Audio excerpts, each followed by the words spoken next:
contributed to that field. What, according to you, is the situation of the current education system? Okay, very interesting question, and this might take like 5 minutes for me to answer this question. No worries, all yours. I think let me divide this into 4 to 5 points. I think पहला तो ये कि जो हमारे पास आज education system हमारे India में है, क्या ये हमारा अपना एजुकेशन सिस्टम है? Sadly no. This education system was left behind by the Britishers. British ने जो एजुकेशन सिस्टम हमें दिया है वही आज हमारे पास है, with little changes in it. Now British की एजुकेशन सिस्टम करती क्या है? ये एजुकेशन सिस्टम बनाता है जॉब सीकर्स, ये एजुकेशन सिस्टम बनाता है कॉर्पोरेट स्लेव्स. तो ब्रिटिश ने एक ऐसा एजुकेशन सिस्टम लाया, ऐसे लोग मिल सके जो उनको क्वेश्चन ना कर सके, ऐसे लोग मिल सके जो क्रिटिकल थिंकिंग ना कर सके.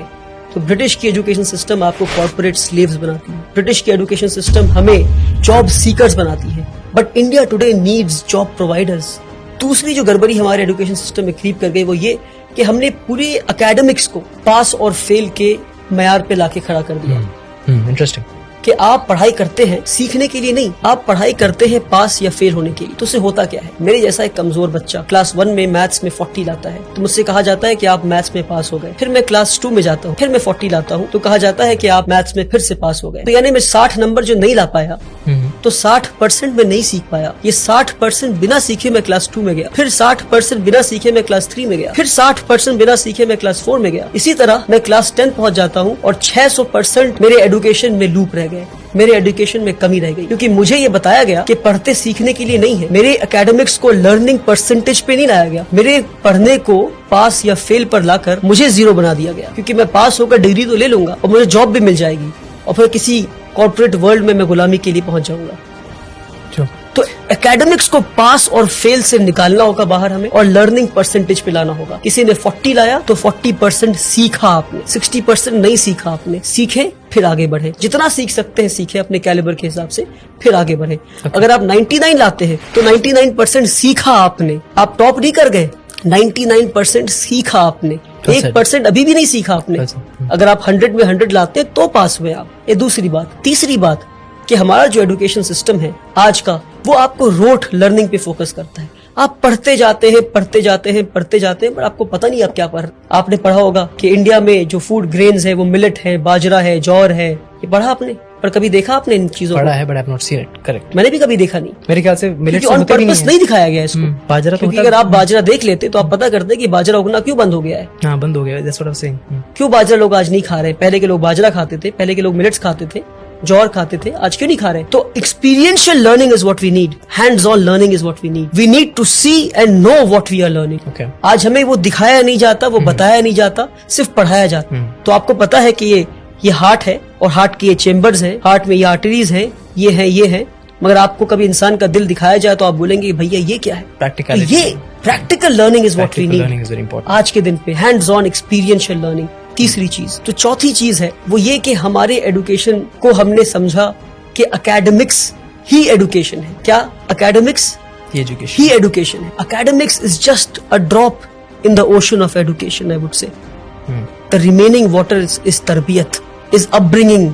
कि भाई आप बात कैसे करते हैं? Are you confident? Are you creative? Do you have critical thinking? Are you developing higher order thinking skills? Are you questioning things? Absolutely. How do you sit? How do you conduct yourself with people? ये सारी चीजों को छोड़कर हर चीज को academics पे ले आया. Academics is not education.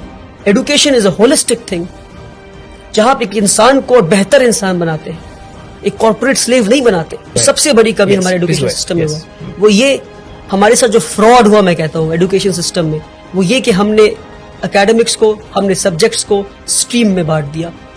कि भाई अगर आप सबसे ब्रिलियंट बच्चे हैं तो आप पढ़ेंगे साइंस. अगर आप 90 लाते हैं तो साइंस पढ़ेंगे. अगर आप 70 से 80 लाते हैं तो आप कॉमर्स पढ़ेंगे. 50 to 60 लाते हैं तो आप ह्यूमैनिटीज पढ़ेंगे. करेक्ट. क्या बेवकूफी है.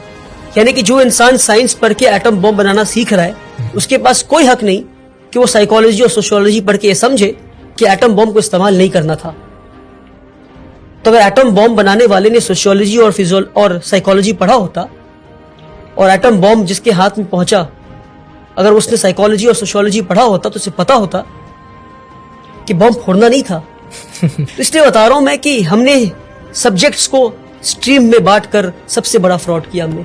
One of my favorite points. कि क्या मैं आखिरी फिजिक्स point. बहुत अच्छा point. सोशियोलॉजी के साथ नहीं पढ़ सकता? क्या मैं केमिस्ट्री हिस्ट्री के साथ नहीं पढ़ सकता? क्यों नहीं पढ़ सकता? अच्छा, कि अगर मैं आखिरी बात, अगर हाँ, मैं please. साइंस पढ़ रहा हूं मैं, तो क्या मेरे पास हक नहीं कि मैं अकाउंट्स भी पढ़ूं मैं? तो आज जरूरी you're है an multi expert of one thing. Disciplinary learning का. But you're an expert of one thing. If people ask that, what would you say? You can have majors and minors. Yes, that's the answer. You need to have the hang of almost all the subjects. Makes sense. You need to learn accountancy. You need to know economics. You need to know history. You need to know sociology. You need to know psychology. You can be an expert of history, but you need to know the basics of physics. पर हमारे साथ ये fraud किया गया. आप physics पढ़ेंगे पर आप हिस्ट्री नहीं पढ़ सकते. आप सोशियोलॉजी पढ़ेंगे पर आप केमिस्ट्री नहीं पढ़ सकते. Okay. क्यों किया हमारे साथ ये फ्रॉड आपने? क्यों? क्योंकि आपको कॉर्पोरेट स्लेव्स चाहिए थे. आपको इजी वे बच्चों को देना था कि भाई ये पढ़ो, नंबर लाओ, पास हो, टॉपर बनो, आके हमें सर्व करो. सैडली